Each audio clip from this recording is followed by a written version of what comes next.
लग गए तो वृंदावन को समझ ना पाओगे। वृंदावन को समझना है तो सत्संग करिए। ये वृंदावन में जो पेड़ पौधे हैं इनकी भी कथाएं हैं। हम अयोध्या जी थे, मैं जब अयोध्या पढ़ने गया तो वहां मेरे सामने एक घटना घटी। मैं गुरु जी के पास बैठा था पढ़ने के लिए। तब तो मैं बच्चा था, मैं केवल सुनता था। तो वहां गुरु जी के पास कोई आए और उन्होंने बताया कि सरयू के किनारे ना किसी का घर था, तो वहां एक सांप निकला। सांप तो घर की मालकिन ने, घर के लोगों ने सफेरे को बुला दिया, फोन लगा दिया। संयोग से सफेरा बोला कि मैं आज नहीं आ सकता, मैं कल आऊंगा सांप को पकड़ने के लिए।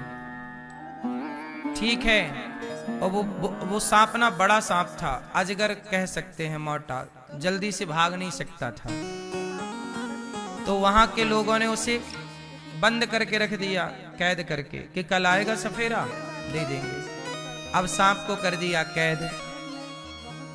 अब रात को ना जिसने फोन लगाया, जिस घर के लोगों ने, जिनके घर में सांप था, रात को उस सांप ने सपने में आकर के उन घर के लोगों से कहा कि भैया हमें सफेरे को ना दो, सफेरा ले जाएगा, हमें कहीं बेच देगा, किसी और जंगल में छोड़ देगा।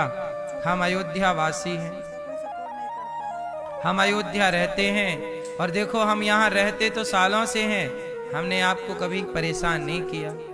वो तो आपकी हम पे नजर पड़ गई तो आप हमें दूर कर देंगे, हम आपका कुछ बिगाड़ेंगे नहीं, आप हमें यहाँ से दूर ना करो। यदि हमें बेचने से आपको पैसे चाहिए तो जहाँ हम हैं वहाँ आप देख लेना, आपके पैसे आपको मिल जाएंगे। पर हम यहाँ साधना कर रहे हैं। हम मनुष्य बनते तो मनुष्य ना उलझ जाता। जैसे आप लोग मनुष्य हो, आप लोग काम क्रोध में फंस जाते हो।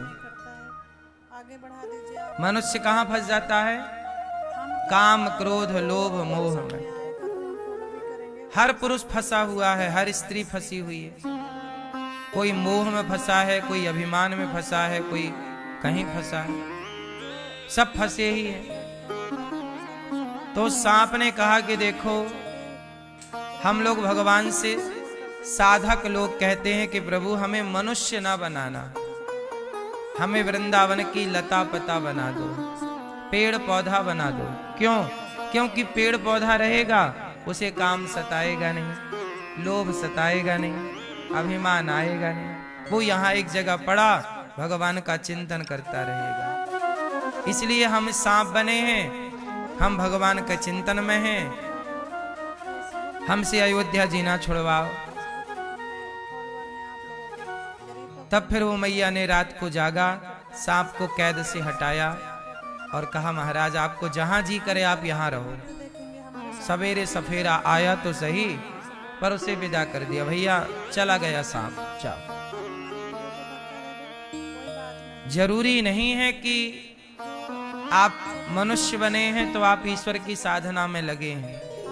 ये वृंदावन अयोध्या जी धाम में यदि चींटी भी है, कौआ भी है, कुत्ता भी है, वो भी एक साधक है।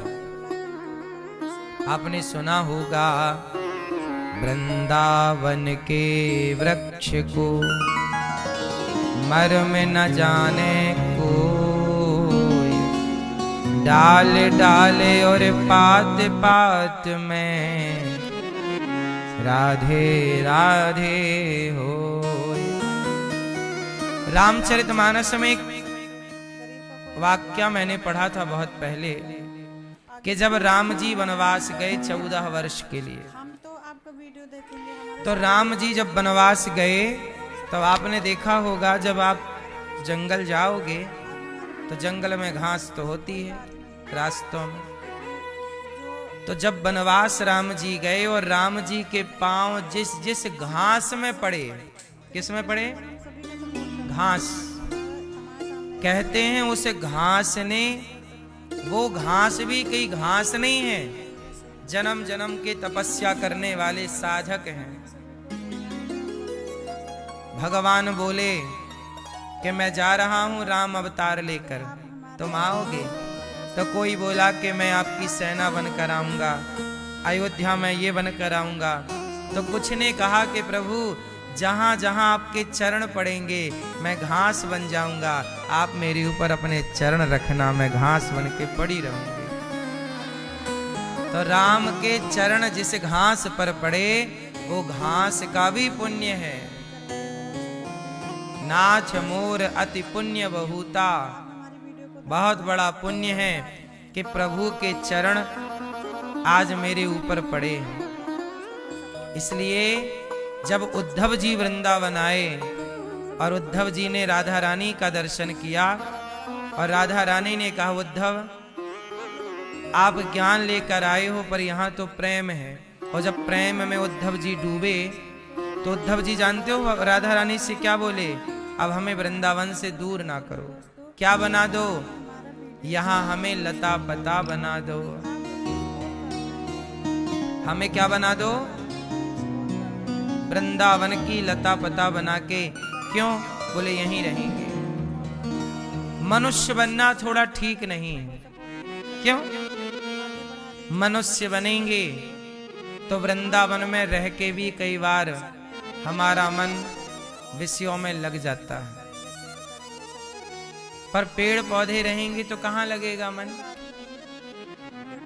आप लोग तो वृंदावन में रहने वाले भी वृंदावन से दूर जाते हैं काम काज के लिए, पर पेड़ पौधा तो स्थायी है। इसलिए ये वृंदावन जो है ये सामान्य दृष्टि का विषय नहीं है। इसलिए यहाँ की लता पता भी कृष्ण के चिंतन में है, यहाँ के पेड़ पौधे भी कृष्ण के चिंतन में, यहाँ के कीट पतंगे कुत्ता बिल्ली पशु पक्षी भी सब कृष्ण का ही भगवान का ही परिकर है। जैसे आप बड़े भाग्यशाली हैं, आप दुनिया में भारत में 140 करोड़ लोग हैं। 140 करोड़ लोगों में आप कितने भाग्यशाली हैं कि आप वृंदावन आए। ऐसे चींटियां कितनी हैं, उन चींटियों में वो चींटी कितनी भाग्यशाली है जो वृंदावन में है। कुत्ते कितने हैं, पर वो कुत्ता कितना भाग्यशाली है जो वृंदावन का कुत्ता है। पेड़ पौधे तो हर जगह हैं, पर वो पेड़ पौधे कितने भाग्यशाली हैं जो वृंदावन के हैं।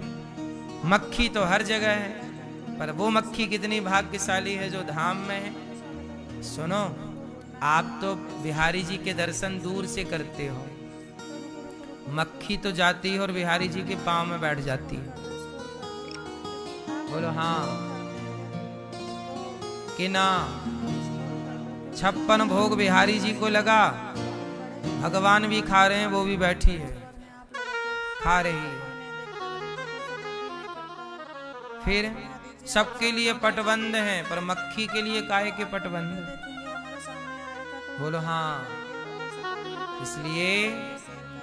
इसलिए बाली जब मरे, अंगद के पिता राम ने मारा, तो बाली से राम ने कहा तुम्हें क्या चाहिए, मेरे से वरदान ले लो। तो बाली ने कहा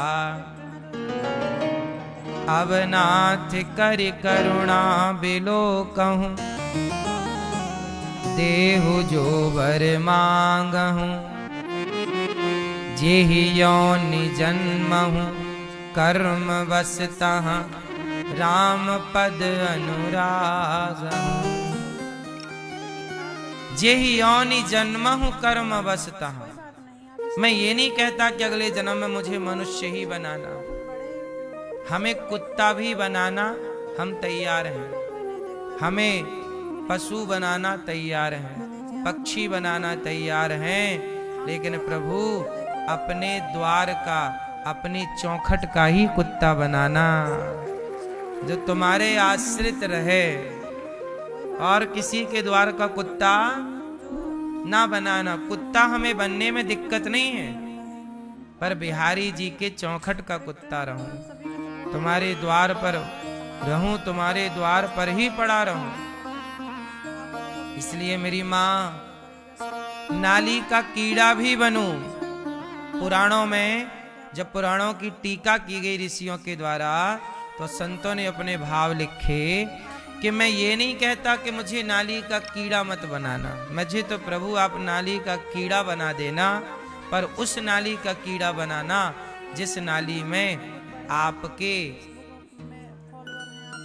स्नान का जल, आपके भक्तों का, आपके प्रसाद को, जब भक्त जन आपका प्रसाद पाते हैं तो प्रसाद पाके भक्त लोग हाथ नहीं धुलते, साधु संत, तो जिस नाली से आपका या आपके भक्तों का जूठन गुजरता हो, जूठ खाने के बाद हाथ धुलने का पानी गुजरता हो, उस नाली का कीड़ा बना देना। हम ये थोड़ी कहते हैं कि हमें मनुष्य ही बनाओ, नहीं, भगवान पर कोई भार नहीं बनना चाहते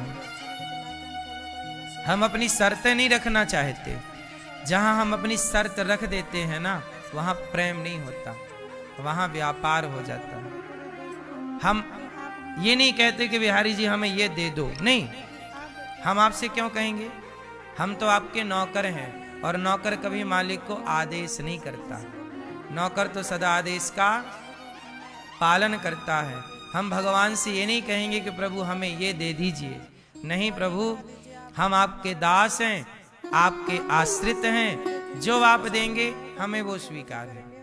हमें आप कुत्ता योनि देंगे, मनुष्य योनि देंगे, महल देंगे, झोपड़ी देंगे, अमीरी देंगे, गरीबी देंगे, हमें वो पसंद है, क्योंकि हम नौकर हैं, और नौकर का ये अधिकार नहीं है कि वो मालिक को आदेश करे। अच्छा एक बात बताओ, भरत जी चित्रकूट आए, राम को लेने आए थे कि नहीं? बोलो हाँ आए। तो राम को लेने आए थे तो लेकर गए क्यों नहीं? आप कहोगे कि राम जी गए नहीं ना,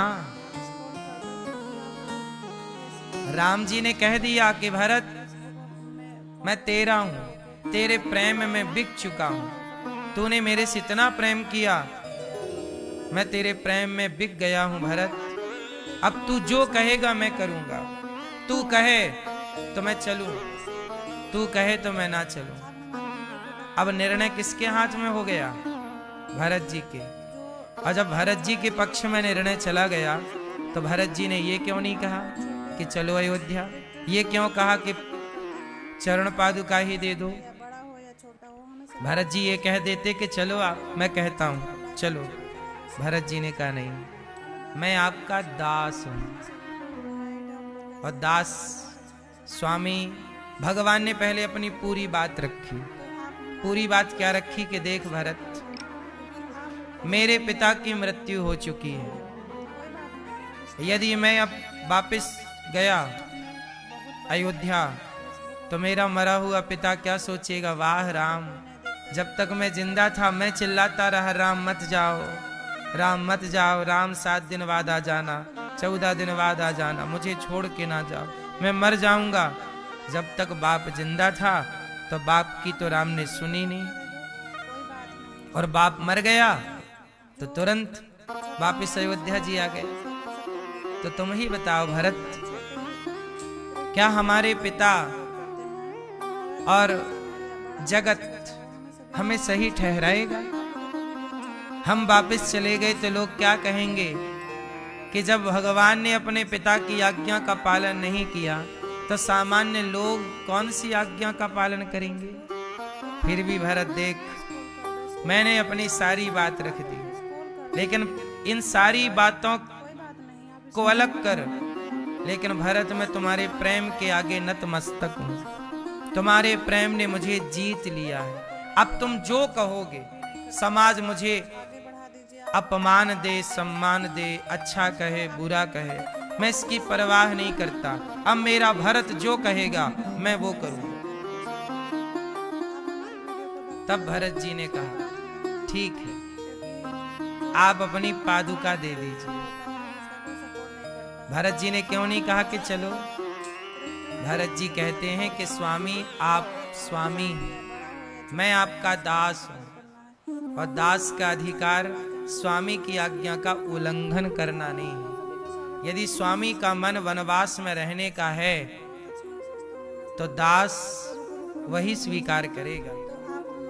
यदि मैं जबरदस्ती अपने अधिकार वश आपको अयोध्या जी ले जाऊं तो मैं प्रेमी कहाँ हूं, मैं तो स्वार्थी हो गया ना। और प्रेम यही है, सामने वाले की प्रसन्नता में प्रसन्न रहना ही प्रेम है। हम आपको अपने हिसाब से चलाएं ये प्रेम नहीं है, आपके हिसाब से चलें ये प्रेम है। आपको अपनी शर्तों में बांध दें ये प्रेम नहीं है, आपकी शर्तों में बंध जाएं ये प्रेम है। आजकल का व्यक्ति क्या करता है, भगवान को अपनी शर्तों में बांध लेता है। हे भगवान, हमारा काम हो जाएगा, हम 1.25 किलो लड्डू चढ़ाएंगे। 1.25 किलो लड्डू भी कब चढ़ाएंगे, जब काम हो जाएगा। तो आपने तो अपनी शर्तों में बांध लिया। ये प्रेम नहीं है, ये बिजनेस है, ये व्यापार है। भगवान से व्यापार ना करो। संसार बैठा है ना व्यापार के लिए, संसार से खूब व्यापार करो। जगत से व्यापार करना चाहिए पर भगवान से प्यार करना चाहिए। लेकिन उल्टा है, लोग भगवान से करते हैं व्यापार और भक्त संसार से करते हैं प्यार। हम लोग, ये दास अनिरुद्ध में अपनी बात कहूं, मैं कभी भगवान को मजबूर नहीं करता कि मुझे ये चाहिए। आपकी मर्जी हो तो आप जानो। प्रार्थना कभी कोई बात है तो निवेदित कर देता हूं कि प्रभु मन ये कह रहा है, आपका मन हो तो आप देखो, मन नहीं है तो आप जानो। हम कोई भगवान को, आजकल तो लोग तनिक पूजा पाठ कर लें, तनिक भगवान का चिंतन कर लें, साधक बन जाएं, भक्त बन जाएं, तो वो 16 सोमवार का व्रत करने के बाद 17वें सोमवार को तो मैया पहुंच जाती है हिसाब करने। चलो महाराज अब हिसाब करो, हमारी बहू को तो बेटा ही होना चाहिए, नहीं होगा तो हमारी तुम्हारी कट्टी, फिर बात नहीं करेंगे। एक सज्जन बोले हम तो पहले बहुत पूजा करते थे, अब नहीं करते। क्यों?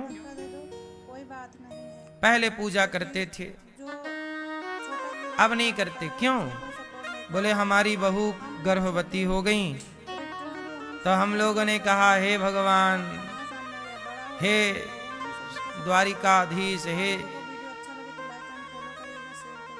देवी वैष्णवी मैया, हमारी बहू को बेटा ही हो। हम लोगों ने खूब ज्योत जलाई, पूजा की, कीर्तन किया, पर हमारे यहाँ ना बेटी हो गई। मांगा क्या था? बेटा, और हो क्या गई? तो पहले ज्यादा श्रद्धा थी भगवान में, अब श्रद्धा नहीं है। अच्छा एक बात बताओ, ऐसा होता है ना समाज में, पहले भगवान के प्रति लोग ज्यादा श्रद्धावान होते हैं पर कोई डिमांड रख देते हैं और वो डिमांड पूरी नहीं होती तो उनकी श्रद्धाएं कम हो जाती हैं। क्यों? क्योंकि आपने भगवान, भक्त और भगवान के बीच में ना कोई दीवार नहीं होनी चाहिए। भक्त और भगवान के बीच में क्या नहीं होनी चाहिए? कोई दीवार, कोई पर्दा नहीं होना चाहिए। बिहारी जी में पर्दा लग जाता है तो आप हटने का इंतजार करते हो, कब हटे ये पर्दा। भक्त और भगवान के बीच में कुछ हो ना, लेकिन आप लोगों ने भक्त और भगवान के बीच में एक स्वार्थ की दीवार खड़ी कर रखी है। कौन सी दीवार? स्वार्थ की, कि हमें बेटा चाहिए था, बेटा हो जाएगा तो भगवान अच्छे हैं, और बेटी हो गई तो भगवान बुरे हैं, भगवान अच्छे। आप लोग अपने चश्मे से देखने लग गए हैं, स्वार्थ के चश्मे से देखने लग गए हैं, जबकि भगवान कैसे हैं? भगवान हमारे हिसाब से नहीं चलते, हमें उनके हिसाब से चलना होता है। और जब आप उनके हिसाब से चलने लग जाओगे ना तो माधव दास जी नाम के एक भक्त थे जगन्नाथ जी के। देखो, पहले आप चलो भगवान के हिसाब से, तो जब आप चलने लग जाओगे ना, तो आपके प्रेम से आप भगवान को जीत लोगे, और जब जीत लोगे तो फिर भगवान आपके हिसाब से चलेंगे। माधव दास जी एक बहुत बड़े भक्त थे। उनकी कथा तो बहुत बड़ी और बहुत लंबी है, पर उनकी कथा में एक सबसे मुख्य जो घटना घटी वो मैं आपको याद दिला देता हूँ। माधव दास जी नाम के एक भक्त थे, वो बूढ़े हो गए, उनका कोई नहीं था जगन्नाथ जी के सिवा, बहुत वृद्ध हो गए, इतने बूढ़े हो गए कि ठीक से चल नहीं पाते, मरने का टाइम था। बुढ़ापे में ना उनको दस्त लगने लग गए। एक दिन क्या हुआ, वो समुद्र के किनारे कुटिया में पड़े थे, उन्हें लग रहे थे दस्त, और दस्त भी ऐसे कि दस्त लग तो रहे थे लेकिन उनकी हिम्मत उठने की नहीं थी। वो बार बार जाएं और लंगोटी, अब वो गंदी दस्त से भरी लंगोटी ना वो किनारे रखते जाएं, पर लंगोटी भी कितनी कि 4 5 6 लंगोटी होती हैं सबके पास। अब सारी लंगोटियां हो गई गंदी, और वो धुलने की हिम्मत नहीं, वो आंख बंद करके पड़े। तब कथा में लिखा है कि जगन्नाथ जी स्वयं आए एक सेवक बनकर, और जगन्नाथ जी ने माधव दास जी की वो मलमूत्र से भरी लंगोटी समुद्र में ले जाके खुद धोए और धो करके सुखाए, और फिर से जब दस्त लगे तो भगवान ने उन्हें सूखी लंगोटी दी, ये लो। माधव दास जी ने थोड़ा हिम्मत करी, आंखें खोली, भैया तुम कौन हो? माधव दास जी ने ध्यान से देखा, ये तो भगवान है। चरणों में गिर पड़े, हे जगन्नाथ जी आप क्या कर रहे हैं? आप मेरी लंगोटी साफ कर रहे हैं? हे प्रभु आपने तो मुझे पापी बना दिया। जगन्नाथ जी बोले, माधव ये बताओ तुम्हारा हमारे सिवा कोई है? माधव दास जी बोले, प्रभु हमारा तो आपके सिवा कोई नहीं। याद रखिएगा, आपके पास ऑप्शन बहुत होते हैं, इसलिए भगवान खड़े रहते हैं। ऑप्शन है ना, वो है वो है वो है, लेकिन जहां ऑप्शन नहीं होता ना, वहां भगवान स्वयं माधव दास जी की लंगोटी धो रहे हैं, भक्त की सेवा कर रहे हैं। कितनी सेवा भक्तों की भगवान ने की, कथाएं बड़ी प्रसिद्ध हैं। हम आपको बस ये कह रहे हैं कि यदि आपने भगवान के चरणों में समर्पण कर दिया, आपने अपने आप को भगवान के हवाले कर दिया, तो फिर भगवान भी अपने आप को आपके हवाले कर देते हैं। तू मेरा हो जा, मैं तेरा हो जा। मैं राम जी का और राम जी, हाँ हम राम जी के राम जी हमारे हैं, हम राम जी के राम जी हमारे। हम एक बार उनके हो जाएं तो वो हमारे हो जाएं। अब हम लोग क्या करते हैं, हम उनके होते नहीं हैं, बस उनसे डिमांड करते रहते, ये दे दो ये दे दो। भगवान सर्वांतर्यामी है, सब कुछ देखने वाले हैं, सब कुछ जानने वाले हैं। भगवान है मेरी माँ। इसलिए आपसे कहूं कि भगवान के बन जाओ और उनकी मर्जी में अपनी मर्जी मिला दो, अपने को सौंप दो उनके चरणों में, डाल दो अपने आप को। हनुमान जी कौन है? बोलो मेरी माँ। हनुमान जी ने क्या किया?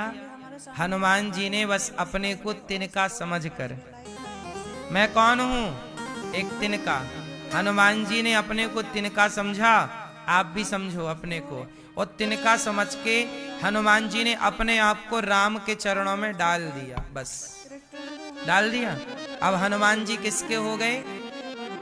बोलो, राम के हो गए। और जब राम के हुए तो हनुमान जी की सारे काम, हनुमान जी की ताकत कौन बना? हनुमान जी लंका गए। सुनो, राम जी लंका गए तो समुद्र में सेतु बना के गए, पुल बना के गए। बोलो हाँ। राम लंका गए तो सेतु बना के गए, और हनुमान जी लंका गए तो छलांग मार के गए। क्यों? बात समझ में आ रही है? कौन बड़ा? राम बड़े के हनुमान बड़े हैं? कौन बड़ा? राम गए लंका तो सेतु बना के गए, और हनुमान जी गए तो छलांग। कौन बड़ा? कौन बड़ा? जोर से। राम बड़े के हनुमान बड़े?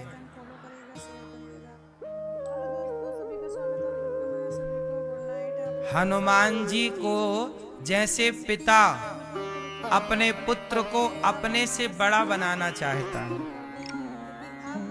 जैसे पिता, हर पिता चाहेगा कि मेरा बेटा मेरे से आगे रहे, एक कदम आगे,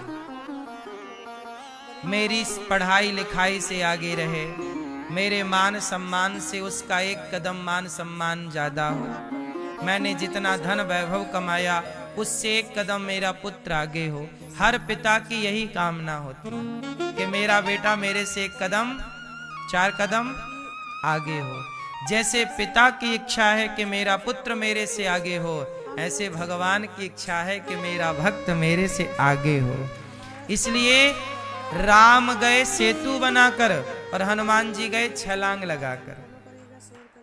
जिनका भक्त छलांग लगा के पार कर लेता है, प्रभु मुद्रिका मेली मुख माही, जलधि लांघ गए अचरज नाही। अच्छा, हनुमान जी लंका गए, ये हनुमान जी का बल था कि राम की कृपा थी? कौन था? हनुमान जी तो बंदर हैं, और बंदर कहाँ इतनी लंबी छलांग मार सकता है कि वो समुद्र को पार कर जाए।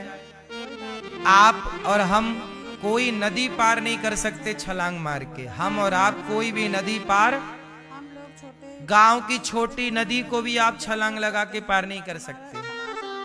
आप और हम नहीं कर सकते ना। लेकिन हनुमान जी नदी छोड़िए साहब, समुद्र को पार कर लिया। किसकी कृपा है? राम की कृपा जब होए तो बंदर भी समुद्र को लांघ जाता है। लेकिन वो बंदर कैसा है? राम के आश्रित है। राम ने कृपा कब की? जब हनुमान जी कैसे बने? राम के अपने को सौंप दिया। आप भी यही कर लो। जिस दिन आप आत्मसमर्पण कर दोगे तो जैसे हनुमान जी से भगवान ने सब कुछ करवा लिया, ऐसे जब आप समर्पण करोगे तो भगवान अपनी शक्ति से आपसे भी सब काम करवा लेंगे। और आप ये मत सोचा करो कि आप पर कृपा नहीं है।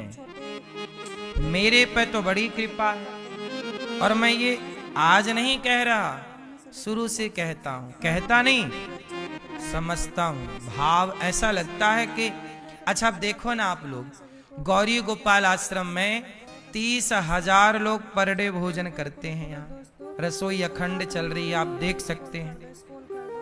311 वृद्ध माएं यहाँ रहती हैं, 150 बच्चे यहाँ पढ़ते हैं। सच बताओ, ये कोई, और यहाँ सारी सेवाएं निःशुल्क होती हैं। अभी पूज्य बागेश्वर धाम जी की यात्रा में जितने पद यात्रा में सनातनी सम्मिलित हो रहे हैं, पर डे 3 से 4 लाख लोगों का भोजन गौरी गोपाल भगवान की तरफ से हो रहा है।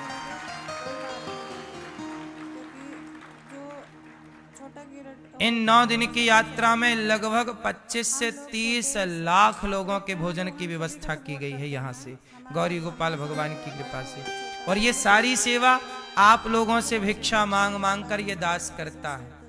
हम किसी बहुत धनवान व्यक्ति से नहीं जुड़े कि वो हमें 10-20 लाख देता हो, ऐसे नहीं साहब। आप लोगों से भिक्षा मांग मांग कर सेवा अन्न की करते हैं। और सच बताऊं, करते नहीं हैं, भगवान कृपा पूर्वक ये सब कार्य करवाते हैं। हनुमान जी को चुना राम जी ने किसी काम के लिए, तो किसी काम के लिए भगवान ने ये दास को चुना है। तो आपको भी चुना है, आपको भी भगवान प्रेरणा देते हैं कि भाई आप भी इन सेवाओं से अपने को जोड़ लो। अभी मेरा एक मन है, भाव है कि मैं एक विद्यालय बनाऊं और कक्षा 1 से लेकर 12वीं तक के बच्चों को CBSE बोर्ड की पढ़ाई निःशुल्क पढ़ाऊं। सबको केवल शिक्षा नहीं, संस्कार भी। शिक्षा के साथ क्या होने चाहिए? तो अभी अब मैं चाह रहा हूं कि अन्नदान तो हो रहा है, विद्यादान भी हो, विस्तार से हो, बड़े रूप में हो, और ये सब कुछ दान हो, ये सेवा है। बताओ, इन सेवाओं से बड़ी भी कोई सेवा होती है क्या? उत्तर दो मेरी माँ। अन्नदान, विद्यादान, आश्रय दान। वृद्ध माओं को आश्रय मिल जाता है यहाँ, जिनके बच्चे घर से निकालते हैं। और ये सारी सेवाएं, अब बताओ, भगवान ने जैसे हनुमान जी को निमित्त बना के लंका भेजा, ऐसे ये दास को निमित्त बना के वृंदावन भेजा। मेरी जन्मभूमि तो मध्य प्रदेश की है, जबलपुर जिला की, लेकिन वहां से बिहारी जी ने मुझे यहाँ बुलाया निमित्त बना के, और यहाँ बुला करके ये सारी सेवाएं करा रहे हैं। तो बताइए, ये सामर्थ्य करने कराने की दे कौन रहा है? बोलो। आपके घर में 30 लोग आ जाएं, तब आपके भोजन की व्यवस्थाएं, आपका महीने भर का बजट डगमगा जाता है ना? और गौरी गोपाल में 30,000 लोग पर डे भोजन कर रहे हैं, और 25 से 30 लाख लोग 9 दिन में यात्रा में प्रसाद पा रहे हैं। ये कृपा नहीं है? बताओ, और कैसी कृपा देखनी है? ये कृपा है, ये कोई एक व्यक्ति का काम नहीं है, ये अनिरुद्धाचार्य नहीं कर सकता, ये बिना कृपा के संभव नहीं है। इसलिए इस संसार में देखो, इतना कुछ होने पर भी मैं किसी के घर चोरी नहीं कर रहा, डाका नहीं डाल रहा, है ना, बेईमानी नहीं कर रहा, किसी को लूट नहीं रहा, किसी के जेब में हाथ नहीं डाल रहा, ईमानदारी से काम करते हुए सेवा कर रहा। ये कृपा नहीं है। इसलिए भगवान की कृपा सतयुग में है, त्रेता में है, द्वापर में है, कलयुग में है, मुझ में है, आप में है। बस कृपा को महसूस करने वाला चाहिए। आप भी वृंदावन आए, आप पर कृपा नहीं है तो क्या है? बोलो। आपको ईश्वर ने 2-4 रोटी देने के योग्य बनाया है, ये कृपा नहीं तो क्या है? आप भी गौरी गोपाल आश्रम में वृद्ध माओं के लिए, संतों के लिए रसोई में थोड़ा अन्न दान कर पाते हो, देने योग्य बनाया है, ये कृपा नहीं है? बहुत लोग ऐसे हैं जो बेचारे फुटपाथ पर सोते हैं, बहुत लोग ऐसे हैं जिनके पास पूरे पहनने को कपड़े नहीं होते, बहुत लोग ऐसे होते हैं जो दोनों टाइम ठीक से खा नहीं पाते। बोलो हाँ। आप लोग कितने तरह की सब्जी बनाते हैं रोज? बताओ। सुबह के भोजन जब आपके घर बनता है तो दाल बनती होगी, सब्जी बनती होगी, कि दोनों बनती हैं? दाल बनती है कि सब्जी? सब्जी। तो एक सब्जी बनती है कि 2? एक सब्जी रोज बनती है ना आपके घर में। लेकिन बहुत सारे घर ऐसे हैं जहां सब्जी कभी कभी बनती है, और सब्जी भी बनती है तो केवल आलू का झोल, 1-2 आलू में इतना सारा पानी, हो गई साग। हाँ या ना? आप बहुत अच्छा खा रहे हो, ये भी तो कृपा है ना मेरी माँ, वरना लोगों के पास ठीक से खाने को नहीं। सही है कि गलत है? ठीक से कपड़े नहीं है पहनने को? बोलो हाँ। ये आप पे कृपा नहीं है? सब कुछ है, इतना कुछ है आप पर, फिर भी आपको अभिमान नहीं है, ये आप पर विशेष कृपा है। आपके पास सब कुछ है और आपका मन भगवान में लगा है, कथाएं सुन रहे कि आपके पास पैसा है। कुछ लोगों के पास पैसा है तो वो पैसे का क्या कर रहे हैं? शराब पी रहे हैं, क्लबों में जाके खर्च कर रहे हैं, पराई औरत को बुला के नचा रहे हैं, उस पर लुटा रहे हैं। लेकिन आप लोग हैं कि पैसा है तो आप गौरी गोपाल आश्रम में बेसहारा माओ के लिए रोटी दे रहे हैं कि महाराज जी ये हमारी ओर से 1100, हमारी ओर से 5000, 10,000 हमारी ओर से माओ को भोजन करा देना, ये हमारी ओर से पदयात्रियों को भोजन करा देना, यह हमारी ओर से संतों को प्रसादी एक दिन की आप बंटवा देना। तो आप लोग जो सेवा कर रहे हो तो ये आप पुण्य ही तो कर रहे हो, और ये कृपा है तो भगवान आपसे करवा रहे हैं। आपके ये हाथ ना किसी को रोटी देने के लिए आगे बढ़ रहे हैं, वरना यही हाथ कुछ लोग शराब की बोतल का ढक्कन खोलने के लिए आगे बढ़ा रहे हैं। इन्हीं हाथों से शराब की बोतल का ढक्कन खोल रहे हैं, शराब पी रहे हैं, पिला रहे हैं। आपका मुंह अच्छा है, आपके मुंह से भगवान का नाम निकलता है, श्री कृष्ण श्री कृष्ण, श्री राधा, श्रीमन्नारायण। लेकिन कुछ लोग हैं जो एक 500 का नोट अपने मुंह पे दबाते हैं, देखो आपके मुंह से भगवान का नाम निकलता। और कुछ लोग ऐसे भी हैं इस देश में कि 500 का नोट अपने मुंह पे दबाएंगे और नाचने वाली को कहेंगे तू निकाल अपने मुंह से। तो किसी के मुंह से नोट निकल रहा है एक नाचने वाली के लिए, तो आपके मुंह से भगवान का नाम निकल रहा है। देखिए, आप ही बताइए कृपा किस पर है? आप समझो ना समझो, मानो ना मानो, आप पर कृपा तो है। कृपा आप पर इतनी बड़ी है कि आपको भगवान ने सुंदर कान दिए हैं सुनने को, आंख दी है देखने को, वरना बहुत लोग अंधे हैं। एक सज्जन हमसे बोले कि देखो हमारा पड़ोसी 10,000 के जूते पहनता है। हमने कहा भाई उसे क्यों देख रहा है 10,000 के जूते? हम लोग ना हमेशा पॉजिटिविटी ढूंढते हैं, पॉजिटिव रहते हैं, हम लोग दुखी नहीं रहते, परेशान नहीं रहते। जीवन में ऐसा नहीं है कि कष्ट नहीं आता, आप लोगों से भी बड़ा बड़ा कष्ट आता है, संकट आता है, लेकिन हम लोग उस परिस्थिति को ईश्वर की कृपा समझते हैं कि ये भी कृपा है। यदि हानि कृपा है, यदि लाभ कृपा है तो हानि भी कृपा है। माँ लड्डू देती है बेटे को तो वो प्यार है, तो माँ एक थप्पड़ मारती है बच्चे को, वो भी तो एक प्यार है। केवल लड्डू देना प्यार नहीं होता, थप्पड़ भी प्यार होता है।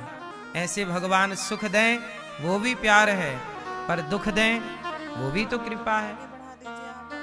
एक सज्जन, एक भैया बोले कि 10,000 के जूते पहनता है पड़ोसी। हमने कहा मत देखो कि 10,000 के जूते हैं, तुम बहुत सुखी हो। बोले हम काहे के सुखी, हमारे पास तो चप्पल तक नहीं है 500 की, उसके बाद 10,000 का जूता है। हमने कहा भाई चलो हमारे साथ। हम उसे आगे ले गए तो बस स्टैंड में एक आदमी चप्पल हाथ में पहन के ऐसे घिसट रहा था, ऐसे चल रहा था। हमने कहा देख रहे हो उसे? बोले क्या? हमने कहा चप्पल कहाँ पहनी जाती है? बोला पाँव में। हमने कहा उसने कहाँ पहनी है? हाथ में। हाथ में चप्पल पहन के घिसट रहा है, क्यों? क्योंकि बेचारे के पास पाँव नहीं है। तुम कहते हो कि हमारा पड़ोसी 10,000 के जूते पहनता है, आप उसे देखो ही मत ना जो 10,000 के जूते पहनता है। आप उसे देखो जिसके पास जूता पहनने को पाँव ही नहीं है। उससे ज्यादा कृपा आप पर है कि नहीं? आपके पास पाँव है। यदि पॉजिटिव रहना है तो हर जगह पॉजिटिविटी मिल सकती है, पर नेगेटिव ही रहना है, नकारात्मक ही सोच रखनी है, तो हर जगह से आप नेगेटिविटी ढूंढ सकते हैं। खुश रहने के बहाने हैं, तो दुखी रहने के भी लाख बहाने हो सकते हैं। ये तो आप पर निर्भर करता है ना कि आप सुखी रहना चाहते हैं कि दुखी रहना चाहते हैं। इसलिए आपको एक बात बताएं, सदा कृपा का अनुभव किया करो और सबसे सीखना चाहिए। दत्तात्रेय जी ने 24 गुरु बनाए और सबसे कुछ ना कुछ सीखा, ग्रहण किया। दत्तात्रेय जी ने गुरु किसको बनाया? दत्तात्रेय जी ने गुरु बनाया है अग्नि को, आकाश को, जल को, पक्षी को, सांप को, सबसे गुरु बनाया, सबको गुरु बनाया। जीवन में शिक्षा सब जगह है। आप बताओ कहां से सीखना है, मैं आपको वहां से सिखा दूं। माचिस भी सिखाती है। आप बताओ माचिस क्या सिखाती है? आप